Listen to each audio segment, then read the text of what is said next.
ಇದು ನಮ್ಮ ಉಪ್ಪಿನಂಗಡಿ ಸಹಸ್ರಲಿಂಗೇಶ್ವರ ಬೊಕ್ಕ ಮಾಂಕಾಳಿ ದೇವಸ್ಥಾನ ಮುಲ್ಪ ನಮಕ್ ಇತ್ತೆ ವರ್ಷಡು ಒಂಜಿ ಒಂತೆ ದಿನದ ಟೈಮ್ ಮಾತ್ರ ನಮಕ್ ಇಂಚ ಸುದೆಕ್ ಬತ್ತದು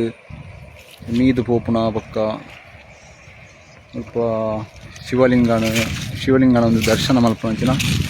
ಅವಕಾಶ ನಂಗೆ ತಿಕ್ಕೊಂಡು ದುಂಬು ಏಪಲ ಇಂಚಿನ ಈ ಅವಕಾಶ ತಿಕ್ಕೆದುಂಡು ಮರಿಯಾಲ ಒಂಜಿ ಬುಂಡ ಇತ್ತೆ 2-3-4 ವರ್ಷಡು ಡ್ಯಾಮ್ ಆಯ್ನಿಡ್ದ ಹತ್ರ ಏಪಾಲ್ನ ಹೊರ ಈ ಅವಕಾಶ ನಂಗೆ ತಿಕ್ಕೊಂಡು ಅಂಚನೆ ತೂಲೆ ನಮ್ಮ ಮುಲ್ಪ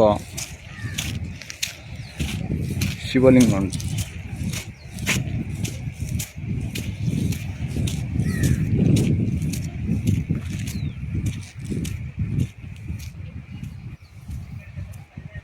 ತೂಲೆ